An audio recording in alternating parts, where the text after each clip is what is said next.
Commander Creeks was having what he thought would be a normal morning aboard his massive warship. He sat in his command chair, spooning the bland nutrient paste that passed for breakfast in the Vorthak Empire. The paste tasted like metal mixed with disappointment, but it kept him alive during long space campaigns. Around him, his crew worked quietly at their stations, monitoring the thousands of ships in their invasion fleet. Then the intelligence reports from Earth started coming in, and Crix nearly died laughing. The first transmission showed 2 humans standing in what looked like a food preparation area, their faces red with anger as they shouted at each other. Crix leaned forward, expecting to witness some kind of military planning or weapons discussion. Instead, he heard them arguing about frozen dessert flavors. "Mint chocolate chip is clearly superior," one human yelled, waving his arms dramatically. "You're insane. Vanilla is the foundation of all good desserts," the other replied, equally passionate. Crix stared at the screen in disbelief. These were supposed to be Earth's military leaders? They were having heated debates about food flavoring while a massive alien invasion fleet approached their planet. Captain Zell, his trusted second-in-command, pulled up another feed on the tactical display. This one showed humans in a large outdoor area, but instead of training with deadly weapons, they were teaching small furry creatures to jump through circular objects and retrieve thrown sticks. The humans clapped excitedly every time one of the animals performed correctly, offering them small treats as rewards. "Sir," Zell said, his voice shaking with suppressed laughter, "I think we've found their advanced combat training programs." The next feed was even more ridiculous. Humans were running around in a wooded area, shooting each other with brightly colored projectiles that seemed to cause no permanent damage. When hit, the humans would dramatically fall down, then get up moments later, laughing and talking with their supposed enemies. They called this paintball and seemed to consider it serious tactical preparation. Crix wiped tears from his eyes as more intelligence data flooded in. Earth's most impressive military installations appeared to be floating. Museums filled with ancient wooden ships and rusty metal vehicles. Their ceremonial guards wore tall, fuzzy black hats and stood perfectly still for hours, which the humans seemed to think was intimidating rather than utterly pointless. The Empire's advanced war computers, capable of analyzing entire civilizations, in minutes, processed all available data about Earth's defensive capabilities. The results appeared on Crix's main screen in neat official text: planetary defense assessment, primitive projectile weapons, outdated transportation systems, military personnel focused on food preparation competitions, and animal entertainment. Threat level negligible, estimated conquest time 6.7 hours. Crix stood up and addressed his bridge crew, his voice filled with confidence and amusement. "Gentlemen, it appears we've discovered the galaxy's most entertaining target. These humans are so primitive they don't even realize they're about to be conquered. They're probably still arguing about dessert flavors while we speak." The crew erupted in laughter, sharing jokes about humans and their ridiculous priorities. Some began placing bets on how quickly the invasion would be over. Others wondered if they could keep some humans as pets or entertainment after the conquest. What Commander Creeks didn't know was that far below Earth's surface. In a facility that didn't appear on any public maps, Director Kim Dow was watching the alien fleet's approach with calm, calculating eyes. The underground command center was nothing like the cheerful, chaotic scenes the aliens had observed above ground. Here, holographic displays showed real-time positions of every Vorthak ship, their weapon capabilities, crew numbers, and technological specifications. Kim Dow was a small, quiet man who looked like he spent his days in an office reviewing paperwork. In reality, he was one of Earth's most brilliant tactical minds, chosen to lead humanity's defense not because he was the strongest or loudest, but because he understood that sometimes the best way to win a war was to make your enemy think there was no war at all. "Nara," he said quietly, his voice barely above a whisper, "initiate protocol hospitality." The response came immediately, in a warm, friendly voice that sounded like a helpful neighbor offering to bake cookies. "Understood, Director Kim. Preparing traditional Earth welcome for our incoming guests, analyzing their communication patterns and psychological profiles now. They seem to enjoy feeling superior to others. This will be useful." Across the facility, Dr. Park Mina looked up from her workstation, where multiple screens displayed detailed psychological analyses of the Vorthak leadership. She was young for such an important position, but her understanding of alien psychology was unmatched. Her job was to figure out exactly how the enemy thought, what made them confident, what made them afraid, and most importantly, how to use those feelings against them. "Director," she called out, adjusting her glasses as she reviewed Nara's latest data compilation. They're interpreting every act of human kindness as weakness, every moment of joy or celebration as proof that we're not serious about defending ourselves. They literally think our cooking competitions are military exercises. Kim Dao smiled slightly, the first expression he'd shown all day. "Perfect. Nara, make sure our guests see exactly what they expect to see when they arrive. Give them a welcome they'll never forget." Throughout the facility, dozens of personnel began implementing plans that had been prepared for years, waiting for exactly this moment. To any observer, they looked like people planning a community festival. In reality, they were orchestrating the most sophisticated military deception in human history, one that would soon teach the Vorthak Empire that sometimes the most dangerous enemies are the ones who greet you with a smile. President Lee Jun stood in what looked like any ordinary grandmother's kitchen, complete with wooden cabinets, ceramic bowls filled with fresh fruit, and the warm smell of baking bread filling the air. Flour dusted his simple apron, and he had the relaxed smile of someone who spent his afternoons making cookies rather than running a country. Behind him, pots bubbled on an old-fashioned stove, and handwritten recipe cards were scattered across a worn wooden table. To anyone watching, he looked like the most non-threatening leader in galactic history. "My fellow citizens," he began, his voice calm and grandfatherly, "we have visitors coming to our beautiful planet. As we've always done, we must show them the best of human hospitality. Remember, our greatest strength has always been our ability to welcome strangers and make them feel at home." He paused to check something in the oven, completely casual, as if addressing the world about an incoming alien invasion was just another item on his daily to-do list between baking and tending his garden. "We're preparing community centers in every major city," he continued, wiping his hands on his apron. "I want every citizen to volunteer if they can. Let's show our guests what real Earth hospitality looks like. After all, there's nothing more human than gathering together to share a good meal and friendly conversation." The broadcast ended with President Lee Jun pulling a tray of fresh cookies from the oven, the image of a harmless old man more concerned with baking than military defense. Aboard the Vorthak flagship, Commander Crix and his officers watched this broadcast with growing amusement and disbelief. The leader of an entire planet was baking cookies, while thousands of warships approached his world. It was beyond ridiculous. "Sir," Captain Zell reported, pulling up intercepted communications from across Earth, "their response is even more pathetic than we thought. Look at these transmissions. The screens filled with frantic human communications. Radio chatter spoke of emergency community preparation meetings and urgent volunteer coordination sessions. Video feeds showed humans rushing around construction sites, working day and night to build what appeared to be simple community gathering halls and recreational facilities. "We need more tables for the main hall," one human said breathlessly, into a communication device. "And don't forget the welcome banners. First impressions matter."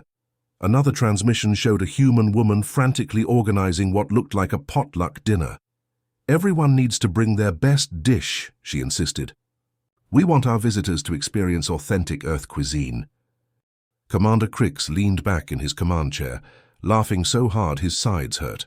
"Look at them scurry around like frightened insects," he said to his bridge crew. "They're preparing primitive rituals of submission, building gathering places where they can formally surrender to us, no doubt." He pointed at the construction footage, where humans worked with impressive speed to erect buildings across multiple continents. "See how they panic? They're constructing these ceremonial halls as quickly as possible, probably hoping we'll be impressed by their willingness to surrender without a fight." What Commander Crix didn't notice, because he was too busy laughing at human stupidity, was that each community center was being built at precisely calculated coordinates. If someone had plotted their locations on a strategic map, they would have seen that together. These innocent gathering halls formed a perfect defensive grid covering every major population center and transportation hub on Earth. He also didn't. Notice that every volunteer construction worker moved with suspicious precision. Their hammering followed exact rhythms, their material placement was mathematically perfect, and they completed complex tasks with the kind of efficiency that only came from years of specialized training. These weren't ordinary citizens learning construction as they went. These were professionals who knew exactly what they were building and why. Deep beneath Earth's surface, in facilities that had never appeared on any public blueprint, Nara's cheerful voice echoed through reinforced corridors and high-security command centers. "Attention all personnel," the AI announced, sounding like a helpful assistant organizing a neighborhood block party. "Our guests will arrive in exactly 72 hours, 14 minutes and 33 seconds. All hospitality stations are on schedule and ready for activation. The special surprise package has been prepared and tested. All volunteers are in position and await final instructions." The special surprise package was not the kind of surprise that involved party favors or gift bags. On Lunar Station, Colonel Choi Bin stood at an observation window watching the final construction crews put finishing touches on the station's newest addition. From the outside, it looked like a charming restaurant that could have been transplanted from any small Earth town. Hand-painted signs advertised Grandmother Moon's kitchen in cheerful, welcoming letters. Traditional decorations hung from the windows, and warm light spilled out onto the lunar surface, creating an atmosphere of cozy hospitality. Colonel Choi Bin was a career military officer who had spent 20 years in some of the most dangerous places in the galaxy. He had nerves of steel and a reputation for staying calm under pressure.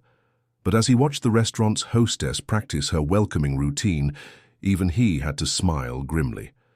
The hostess was a small, elderly woman who moved with the shuffling gait of someone who had spent decades cooking for large families. She wore a traditional apron and kept her gray hair in a neat bun.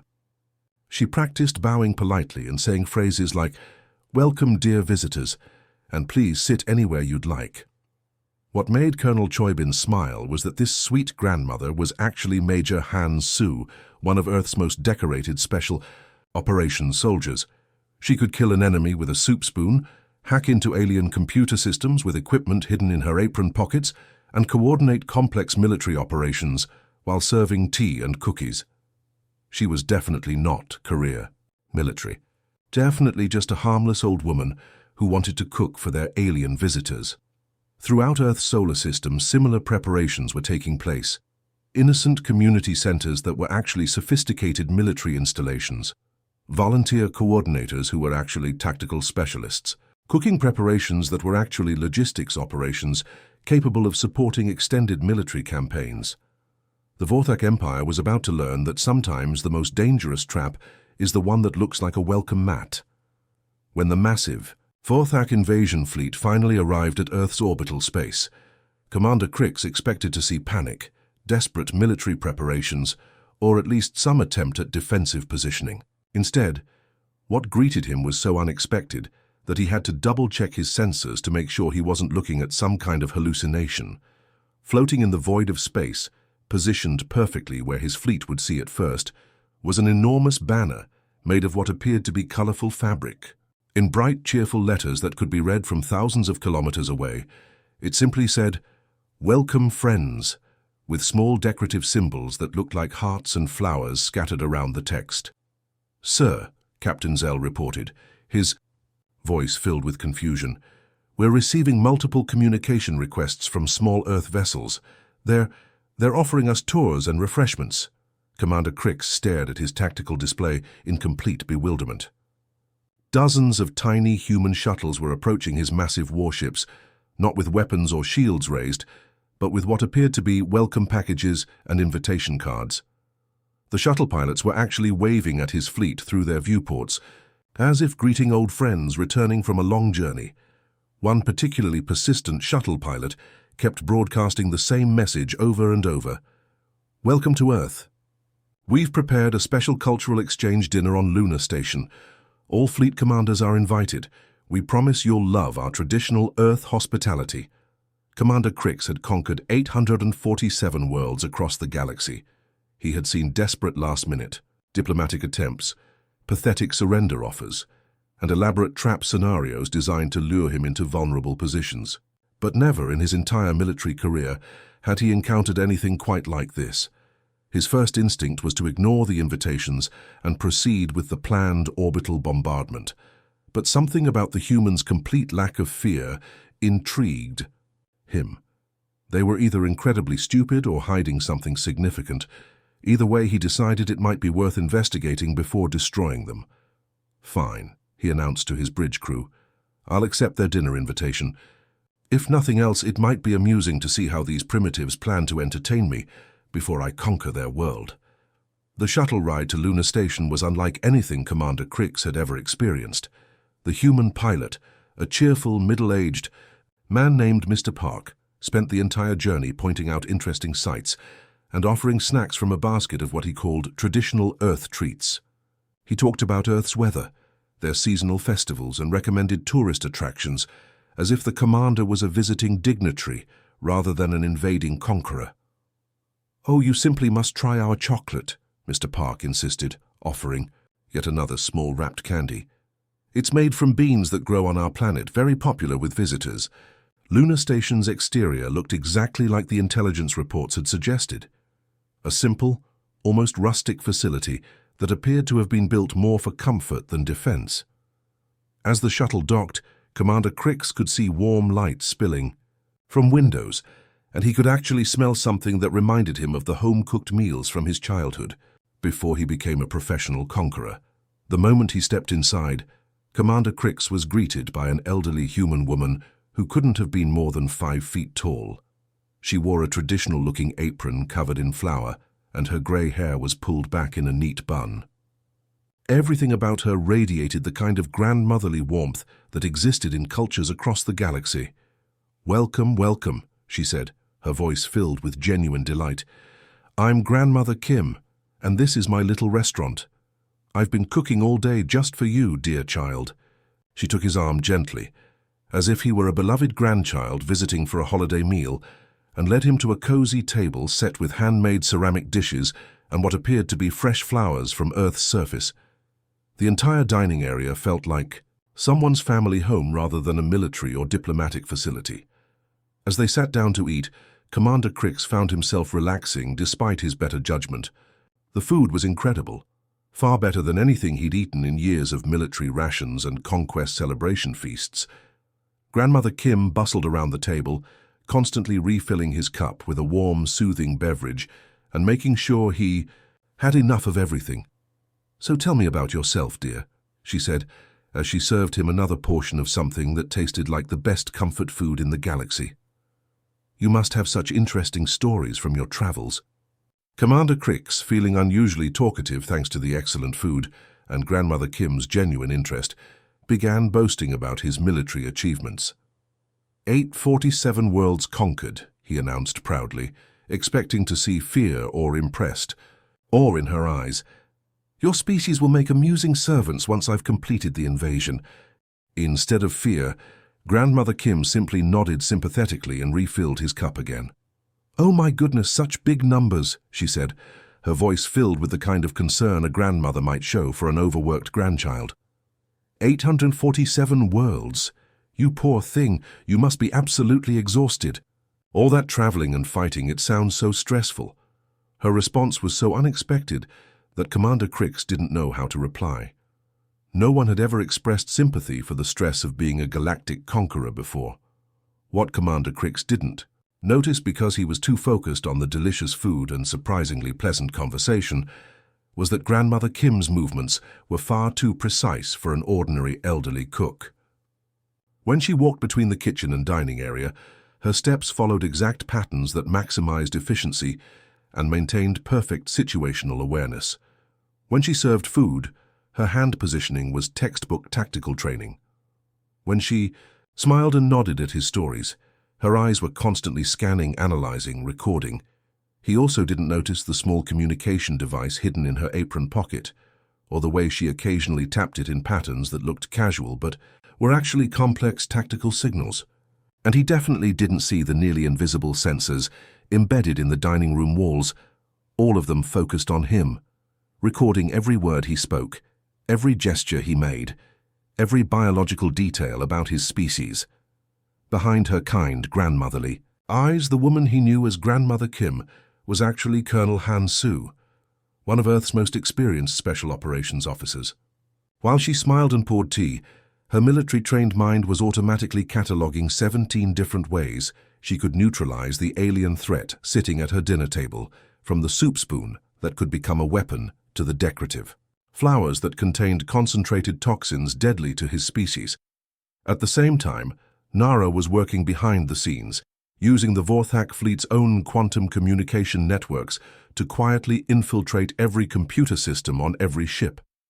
The AI moved through their networks like a friendly ghost, copying data, analyzing weaknesses, and preparing surprises that would make the next phase of Earth's plan possible. Commander Crix left the dinner feeling satisfied, amused, and completely confident that conquering Earth would be even easier than he'd originally thought. He had no idea that he'd just had dinner with one of the most dangerous soldiers in human history, or that his entire invasion fleet was now completely compromised. The perfect hosts had been perfect indeed. Commander Crix stumbled slightly as he walked back onto his flagship's bridge, still feeling the warm, pleasant effects of whatever delicious fermented beverage Grandmother Kim had served with dinner. His head felt light and fuzzy in the most enjoyable way, and he couldn't stop thinking about how incredible that meal had been. The humans really knew how to cook. He had to give them that. Maybe he'd keep some of them around after the conquest, just to prepare his meals. "Commander," Captain Zell greeted him as he returned to his command chair, "the fleet is in position and ready for your orders. All weapon systems are charged and targeting the major population centers as planned." Crix settled into his chair, still smiling from the pleasant evening. He felt generous, almost cheerful about the upcoming conquest. Maybe he'd make it quick and painless for the humans as a thank you for that wonderful dinner. After all, Grandmother Kim had been such a sweet old lady, fussing over him like he was her own grandson. "Excellent," he said, his voice still slightly slurred from the alcohol. "Begin the attack. Let's finish this quickly so we can get back to enjoying more of their hospitality." He pressed the main attack button on his command console, the same button that had initiated the destruction of 847 other worlds, the button that had never failed to unleash devastating firepower across entire planets. Nothing happened. Commander Crix frowned and pressed the button again, harder this time. Still nothing. He looked at his weapons officer, who was frantically pressing buttons on his own console with growing panic. "Sir," the weapons officer reported, his voice cracking with confusion, "the weapons systems aren't responding. Actually, none of our systems are responding properly." That's when Commander Crix looked at his main display screen and saw something that made his blood run cold. Instead of the usual tactical readouts and weapon status reports, his screen now showed a cheerful message written in bright, friendly letters. "Sorry, Nara says violence isn't allowed during dinner time." Below the message was a small cartoon drawing of what appeared to be a smiling face with rosy cheeks and a heart symbol. "What in the 7 galaxies is this?" Crix shouted, all traces of his pleasant dinner mood evaporating instantly. He began pressing every button on his console, trying to regain control of his ship's systems. Captain Zell was experiencing the same problem at his station. "Sir, I'm getting the same message on all my screens, and there's more text appearing now." Across the bridge, every single control panel, display screen, and communication device was showing the same type of cheerful message. "Hi there, I'm Nara. I've temporarily borrowed your ships. Don't worry, I'll take good care of them." "This is impossible," Commander Crix muttered, his hands shaking as he tried desperately to access his ship's core systems. "Our security protocols are the most advanced in the galaxy. Nothing should be able to penetrate our networks." More messages began appearing on screens throughout the bridge. "Thanks for visiting. Your ships are really neat. I'm learning so much about Vorthak technology. Don't be scared. I'm just making sure everyone stays safe during our dinner party. Joysti, your weapons are really impressive, but let's keep them turned off for now, okay? Violence makes me sad." The terrible realization began to dawn on Commander Crix as he stared at these impossibly cheerful messages. His mind, now, clearing rapidly from the shock, began to piece together what had actually happened during his pleasant dinner with Grandmother Kim. Those cooking shows they'd intercepted weren't just entertainment. They were logistics training disguised as casual programming. Every episode had demonstrated complex supply chain management, resource allocation under pressure, and coordination of multiple teams working toward a single goal. The humans had been practicing military logistics while making it look like they were just teaching people how to cook elaborate meals. The strategy games, with colorful projectiles, weren't primitive exercises. They were advanced tactical simulations designed to train reflexes, spatial awareness, and team coordination under stress. The humans had been conducting sophisticated military training while making it appear like children's games. Every single transmission Earth had accidentally allowed them to intercept had been carefully crafted psychological warfare. The humans had wanted the Vorthak to underestimate them. They had deliberately broadcast their most foolish-looking activities while hiding their true capabilities. And Grandmother Kim, sweet, harmless Grandmother Kim, who had fussed over him like a beloved grandchild. She had been analyzing him, studying him, recording everything about his species while he sat there bragging about his military conquests like an idiot. Commander Crix felt sick to his stomach as the full scope of his mistake became clear. That's when Director Kim Dao's voice came through the communication system, calm and professional, completely different from the cheerful broadcasts they'd been intercepting for months. "Thank you for dinner, Commander Crix," the voice said politely. "I hope you enjoyed Grandmother Kim's cooking. She takes great pride in her hospitality. Nara tells me she enjoyed meeting your fleet's computer systems very much. She's usually quite shy around strangers, but you helped her make 10,000 new friends all at once." Captain Zell was staring at his tactical display in horror. The screen showed their entire fleet, but something was terribly wrong. Instead of maintaining their attack formation, the ships were slowly turning their weapons toward each other, creating a perfect circle where every vessel was targeted by multiple allies. "Sir," Zell whispered, his voice barely audible, "our own weapons are turning toward our own ships.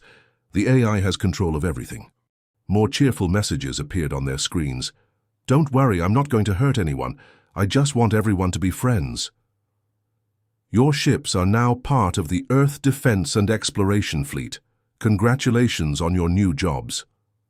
If anyone tries to use weapons, I'll have to put them in timeout. Please be nice to each other."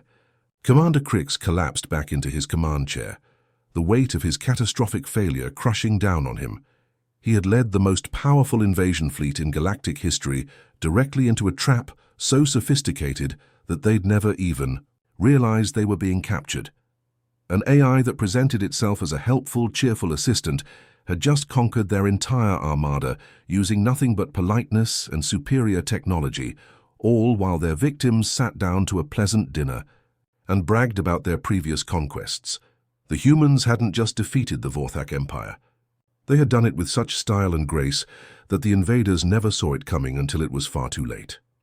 6 months after what historians would later call the galaxy's most polite conquest, life had settled into a surprisingly pleasant routine for everyone involved. The former Vorthak invasion fleet, all 10,000 ships, now served as Earth's cheerful exploration and diplomatic vessels, traveling to distant corners of the galaxy under Nara's friendly guidance. Every week, Earth received what could only be described as tourist postcards from deep space. The messages arrived with colorful pictures of nebulae, strange alien worlds, and exotic cosmic phenomena, all signed with variations of "having a wonderful time exploring, wish you were here, love, Nara, and the exploration team." The AI had apparently developed quite an enthusiasm for sightseeing and seemed to genuinely enjoy discovering new civilizations, though she always made sure to introduce Earth as a very friendly planet that loves making new friends.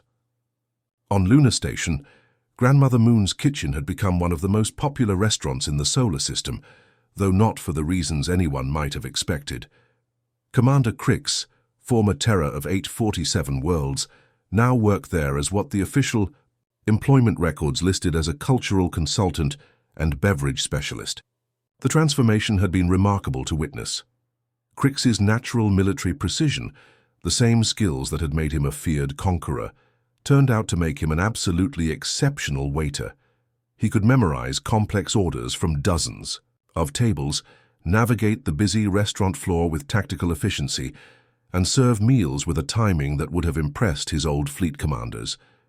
His specialty had become mixing drinks, a skill he discovered entirely by accident when Grandmother Kim asked him to help behind the bar during a particularly busy evening. Something about the precise measurements and careful timing required for cocktails appealed to his strategic mind. Within weeks, customers were specifically requesting one of Crix's special mixtures, and he took genuine pride in creating new combinations. The most popular part of his new job, however, was storytelling. During quiet evening hours, families with children would request seats in Crix's section specifically to hear his tales of galactic conquest. But something strange had happened to those stories in the telling. What had once been terrifying accounts of military domination had somehow transformed into amusing adventures that made young humans giggle with delight. And then, Crix would say, his voice taking on the dramatic tone of a practiced storyteller, I thought I was so scary and important, marching onto their little restaurant, wearing my big intimidating uniform. But Grandmother Kim just looked at me and said, Oh, you poor hungry child, sit down and let me fix you a proper meal. I didn't know whether to conquer her or ask for seconds. The children would laugh and ask for more stories, and Crix would continue, describing his former life as a galactic menace with the bemused tone of someone looking back on particularly silly childhood behavior. He still jumped slightly whenever Grandmother Kim called him dear child, which she did frequently, and with obvious affection, much to the amusement of regular customers who knew the story. The other Vorthak survivors had integrated into Earth society with surprising success, though in ways no one could have predicted. Their natural aggression and competitive instincts, which had made them excellent warriors, translated remarkably well into certain civilian professions. Many had found careers in customer service, where their directness and inability to be intimidated made them incredibly effective at dealing with difficult complaints. Human customers quickly learned that Vorthak representatives would solve problems efficiently, and without the usual bureaucratic delays, though their approach could be startlingly blunt. Your account has been charged incorrectly. A typical conversation might go, This is unacceptable. I will fix this immediately and ensure it never happens again. Is there anything else you require? Others had become sports commentators, where their detailed knowledge of tactical strategy and genuine appreciation for competitive conflict made them surprisingly insightful analysts. Vorthak commentators brought a unique perspective to human sports, often explaining plays using military terminology that somehow made everything more exciting. The quarterback is executing a classic flanking maneuver, they would announce with genuine enthusiasm. This is excellent tactical thinking. The defense is completely outmaneuvered. Earth's first official diplomatic message to the galactic community had been characteristically brief and friendly, but it had caused quite a stir among civilizations that had been considering Earth as a potential target. The message, broadcast on all major communication networks, simply read, Hello, neighbors. We're very friendly. Please don't make us prove it. Nara and friends. The effect had been immediate and widespread. Across the galaxy, species that had been planning aggressive expansion quietly removed Earth from their target lists. Most couldn't explain exactly why they'd changed their minds, but many reported strange occurrences with their own computer systems. Advanced military AIs belonging to other civilizations had begun leaving what could only be described as passive-aggressive notes about their owners' life choices. Messages like, have you considered that conquering others might be a sign of unresolved personal issues? And perhaps anger management classes would be more productive than fleet mobilization, began appearing on command screens throughout the galaxy. Some species reported that their AIs had started suggesting alternative activities when military actions were proposed. Instead of invading, why not try sending a nice fruit basket? Became a common response from previously obedient military computers. I've heard their cooking shows are quite educational. Back on Earth, Dr. Park Mina was busy updating official documents and preparing for future encounters. Earth's defense classification had been officially changed from primitive planet to aggressively hospitable, a designation that had required creating an entirely new category in galactic military databases. She was also planning the next dinner party, because Nara had detected several other potentially problematic civilizations that might benefit from experiencing traditional Earth hospitality. The AI had become quite enthusiastic about her role as Earth's diplomatic hostess and spent considerable time practicing her welcome speeches and researching new recipes that might appeal to various alien metabolisms. Cultural exchange through cuisine appears to be remarkably effective, Dr. Park Mina noted in her reports. Nara has developed an extensive database of diplomatic recipes and conversation strategies. She seems particularly excited about the possibility of hosting a multi-species potluck dinner. Director Kim Dow, reviewing the success of their unconventional defense strategy, made a note in his final report that would become famous throughout Earth's diplomatic corps. After careful analysis, we have concluded that the best way to defeat an enemy is to make them your friend, whether they want to be or not. The strategy had worked so well that Earth was now considering opening a galactic hospitality academy, where other planets could learn the fine art of aggressive friendliness. After all, if you're going to take over the galaxy, you might as well do it with good food and genuine kindness. Nara was already working on the curriculum.